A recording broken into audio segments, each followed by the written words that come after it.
Well, you've seen we have had a big controversy in the last weeks and days with the European Super League.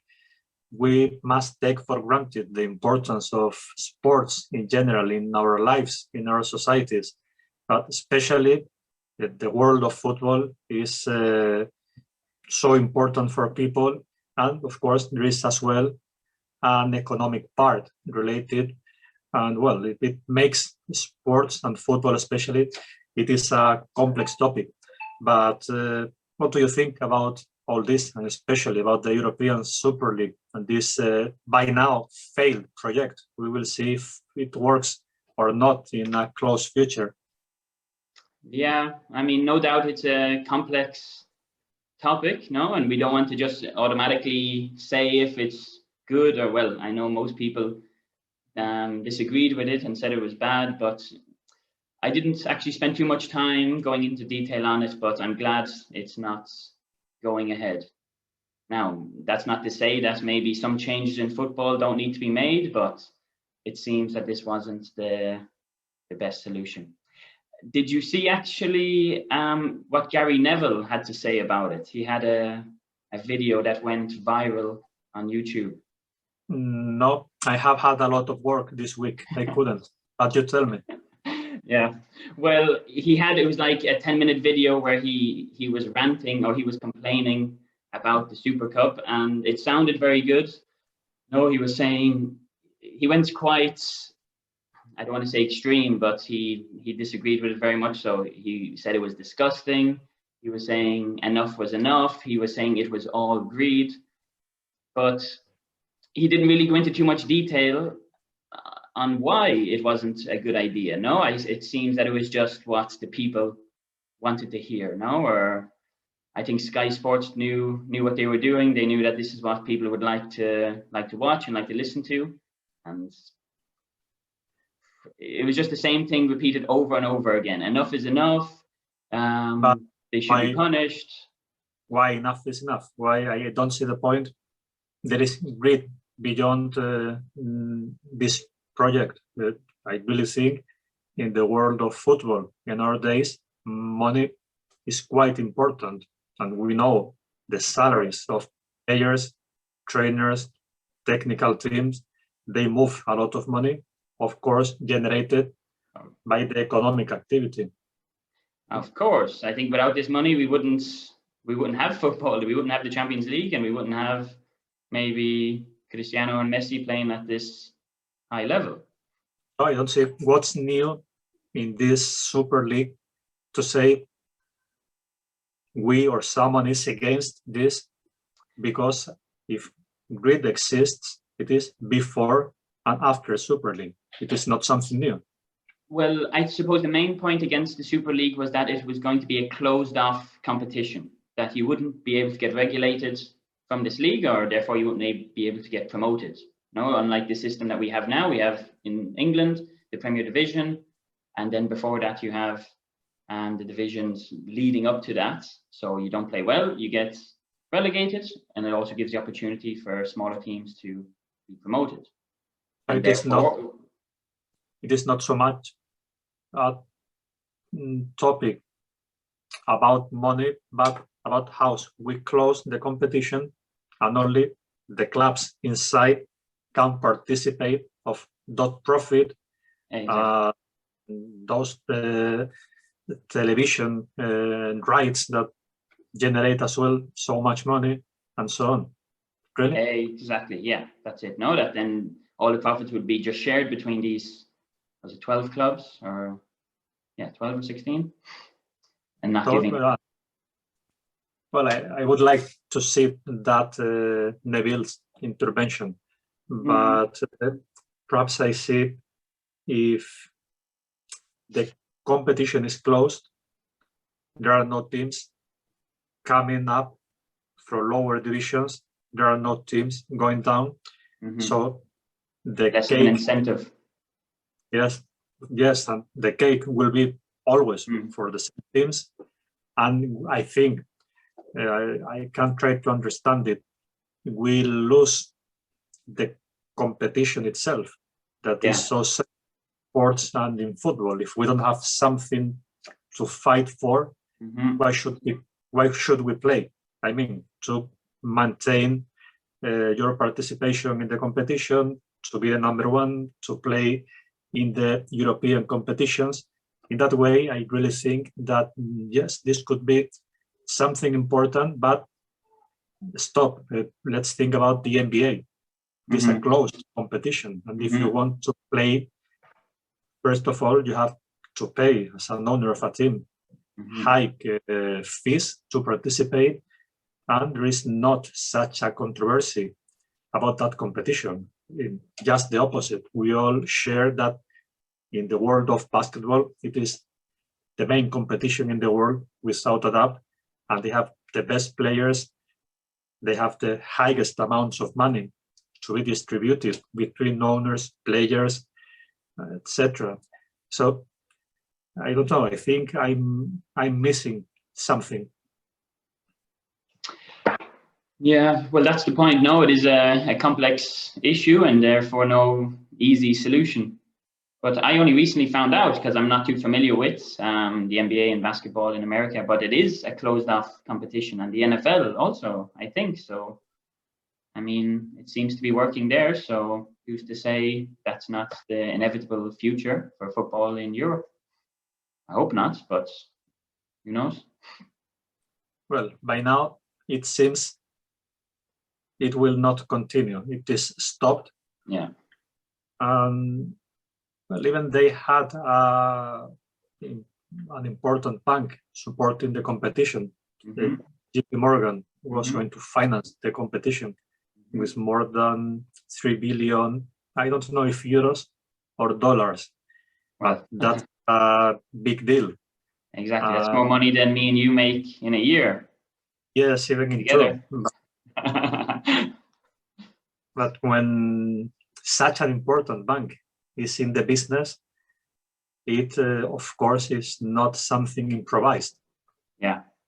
There must, of course, it is said that Florentino Perez is the promoter of this competition.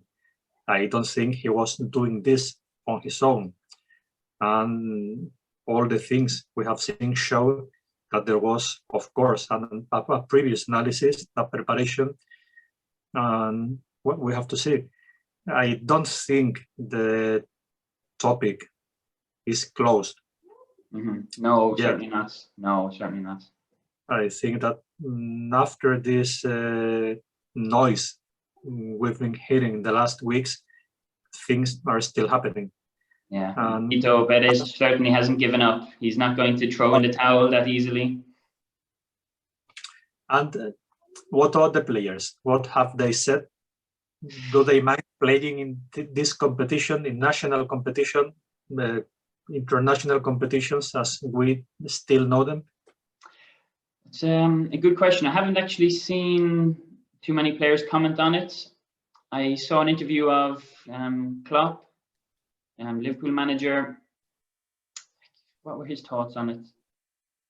I know Guardiola, he actually complained about how it was all being organized with UEFA and the World Cup, that there's just so many matches that they need to play every single weekend and even during the week. And then now there's less time. They have a break in between competitions. And even now the World Cup, it has more teams. Before it was, I can't remember if it was only 16, but slowly but surely they started making having more teams, which means more games, which means having less time to prepare and less rest time. And of course, the reason for all of this was just for more money, to have more teams in the competition, more countries, therefore they could generate more money. Of course, I think there is another valuable topic about players. Of course, football is developed by players. We may have good trainers, good ideas, strategy. Okay, that's right. But finally, Messi will score, and he will be hard or not, depending on all the matches he has to play. Exactly. So I think that the sacrifice shown by players, their devotion to the game is not questioned. It is something real. Of course, yes. Could it be players, those speaking about they have a lot of games in the season and that they should be protected? They should play once a week. You cannot pretend that a player plays 4 games a week, because in the month of December he will be hurt and he will not be able to continue playing. So I think it would be interesting outlining this protection of players. They generate football, so they must be protected and rewarded. And I don't really think I have seen many opinions on their side speaking about this, because I really think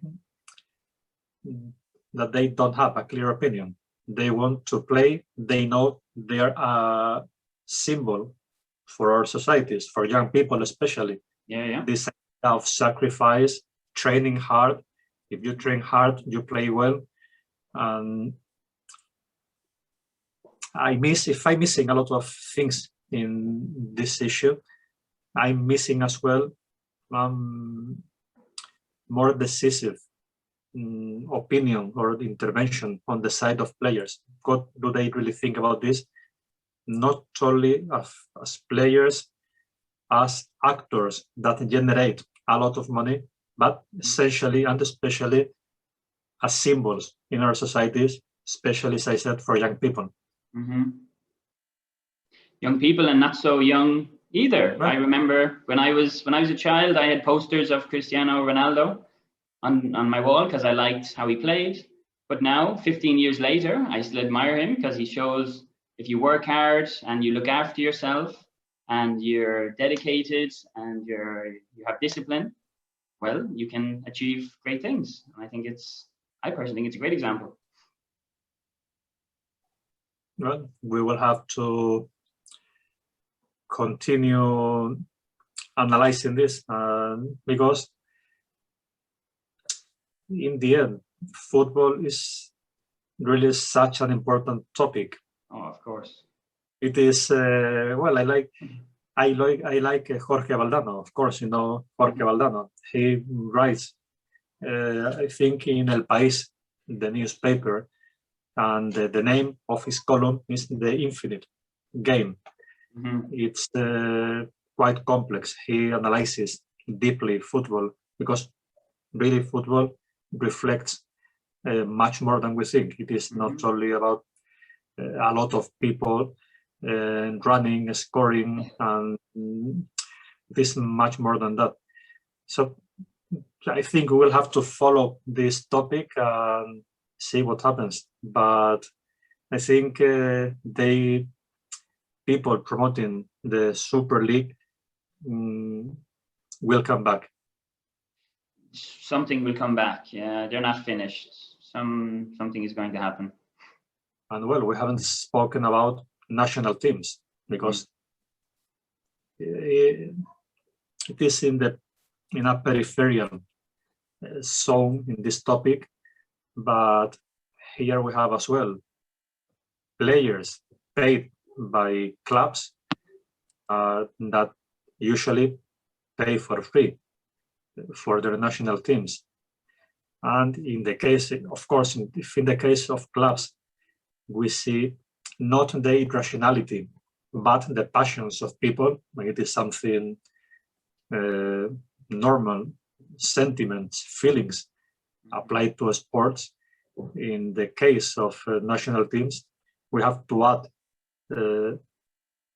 new ideas, new points of view that I don't know if they have or not a relation with this Super Cup competition, the current way in which we organize our national competitions, international competitions. It's a much complex topic than we think. As we're speaking, I say it is extraordinarily difficult. It is something difficult to grasp, and to see all the consequences it has for our lives. Mm-hmm. No, I totally agree. That's why it's even, not that I don't like talking about it, it's nice to have a conversation about it, but you have to also realize that there's so much more to this that at least I personally don't understand. The economics of it, the organization of it, the management of it. So it's a complex subject, but hopefully competent people will make some good decisions regarding the future of football. Well, we will see it.